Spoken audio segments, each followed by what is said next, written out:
The humid air of Belém carries the scent of rain and river salt as dawn rises over the banks of the Guajará Bay. Inside the vast glass-roofed plenary hall, camera shutters echo across a sea of delegates. Heads of state, environmental ministers, and civil society leaders take their seats beneath banners of blue and green, the colors of the planet and of promise. Brazil's president, Luiz Inácio Lula da Silva, walks slowly toward the stage. Applause ripples through the hall, a sound heavy with both expectation and fatigue. For decades, these climate summits have been places of pledges and postponements. But here in Belém, in the heart of the Amazon, the message is different. The host nation wants action to begin where the world's lungs still breathe. Lula adjusts his microphone, glances briefly at the rows of leaders before him, and begins to speak in Portuguese, his voice firm yet calm.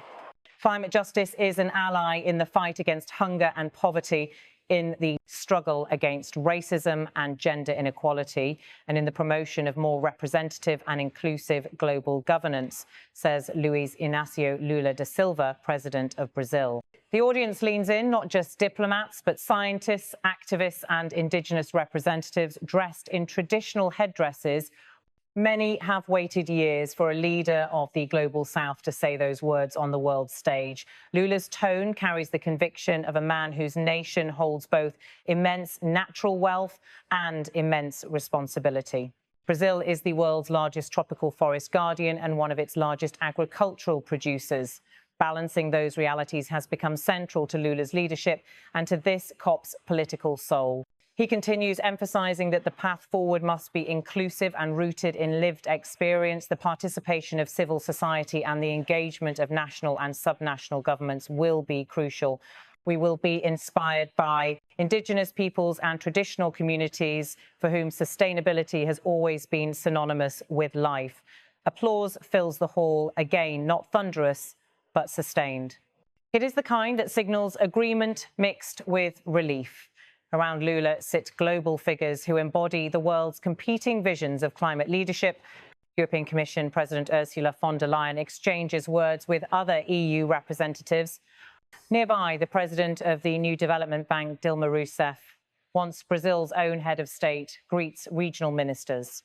UNA Secretary-General Antonio Guterres arrives quietly, nodding to photographers as he takes his seat. Behind them, Chile's President Gabriel Boric walks in, his expression serious, his nation still recovering from record droughts. The room swells with a sense of shared urgency, and yet each leader carries a different burden.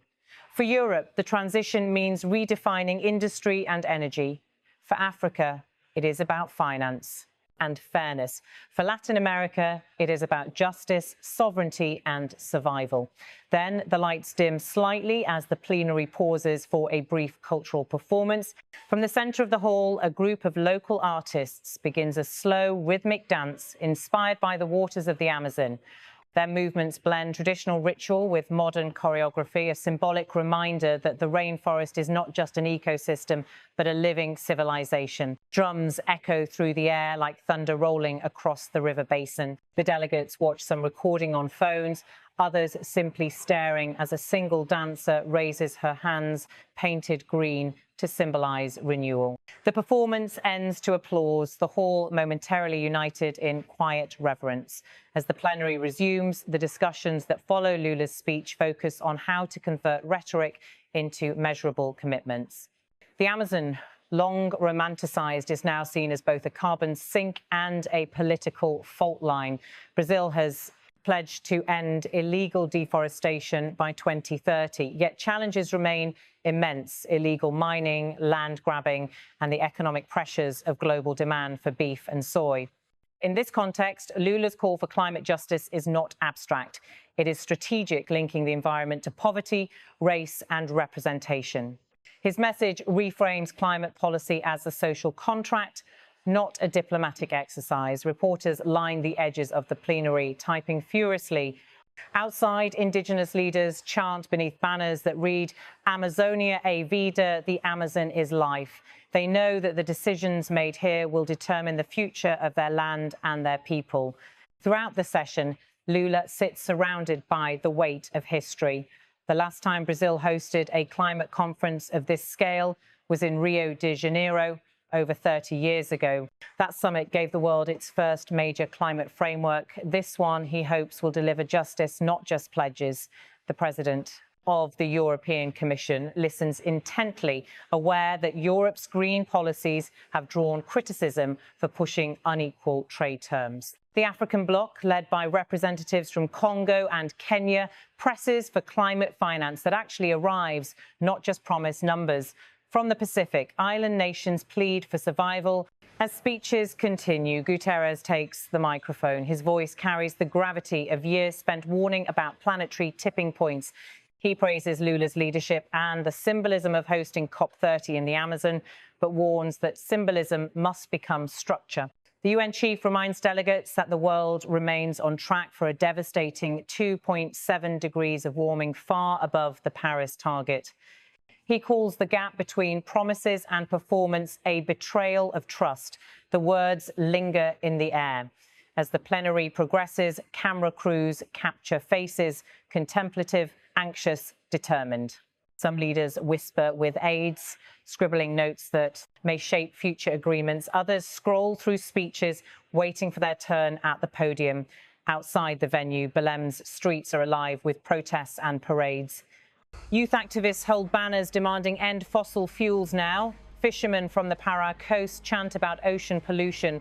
For locals, this summit has transformed their city into a crossroads of hope and frustration.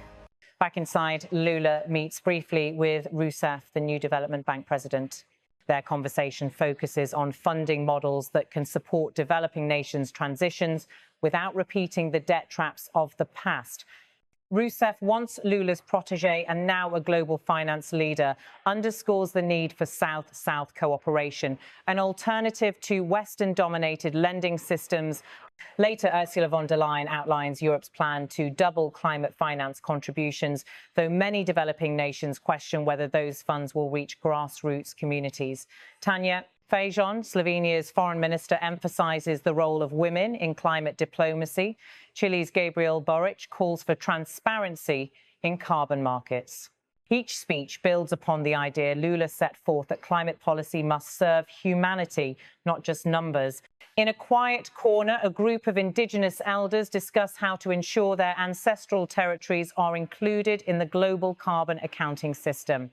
For them, this is not an abstract debate about emissions. It is about recognition, sovereignty, and the right to exist.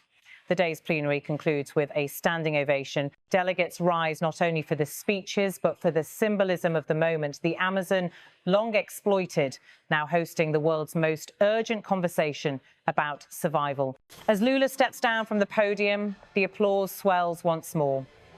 Outside, the rain begins to fall, heavy, rhythmic, cleansing. It washes over the city's cobblestones, merging with the tides of the great river that sustains Belém. For Brazil, hosting COP30 is both a triumph and a test. It is a chance to show that economic growth can coexist with ecological stewardship. It is also a moment for the Global South to assert moral leadership in a world still dominated by northern finance and politics. Lula's words continue to echo through the corridors. Climate justice is an ally in the fight against hunger and poverty. They remind delegates that climate change is not only about melting glaciers or rising seas, it is about the invisible borders between privilege and survival.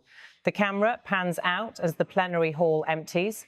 Flags from nearly 200 nations ripple in the air conditioning breeze. The sound of distant drums returns, faint but persistent, the heartbeat of a planet asking to be heard. And as night falls over Belém, the reflections of the conference lights shimmer across the black waters of the Amazon River, a reminder that the struggle for climate justice is not confined to negotiation rooms. It lives in the forests, the rivers, and the people whose futures depend on them.